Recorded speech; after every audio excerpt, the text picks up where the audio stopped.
मोटू, तुम इतने बड़े हो गए हो, या तो तुम अब कुछ काम करो या तो पढ़ाई लिखाई मन से करो।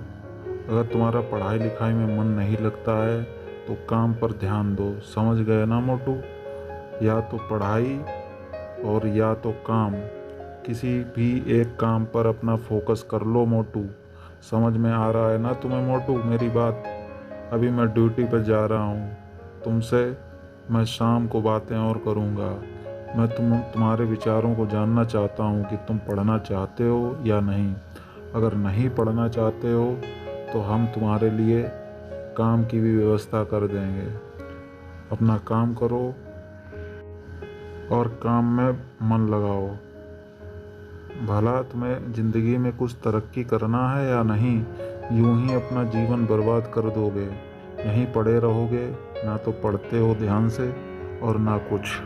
चलो, अब मेरी ड्यूटी का समय हो रहा है, अब मैं अपनी ड्यूटी पर जा रहा हूँ। और एक बात, पढ़ाई करना ध्यान से। मैं शाम को देखूँगा कि तुमने क्या क्या पढ़ा है। अब मैं जा रहा हूँ मोटू।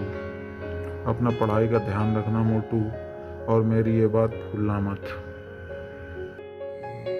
पिताजी, बस मुझे यही मौका दे दीजिए। बस मेरा आखिरी समय है। मैं पढ़ाई लिखाई में जी जान मेहनत करूँगा पिताजी, और कुछ नहीं। मैं इसके अलावा और अन्य काम पर बिल्कुल भी ध्यान नहीं दूँगा। अब मैं पढ़ाई लिखाई में ही मेहनत करूँगा और मैं सफल होकर दिखाऊँगा पिताजी आपको। मैं बहुत ही ध्यान से पढ़ूँगा। क्या करूँ मैं?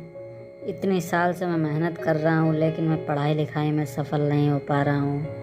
लगता है मुझे कुछ काम भी करना पड़ेगा। पढ़ाई के साथ साथ मैं काम भी करूँगा और पढ़ाई भी करूँगा। अब मैं दोनों काम करूँगा, लेकिन मैं कौन सा काम करूँ? मैं इतना पढ़ा लिखा हूँ और पढ़ा लिखा होने के बाद मुझे जो है कोई काम समझ में नहीं आता है कि मैं क्या करूँ। मैं क्या करूँ, मुझे कुछ समझ नहीं आता।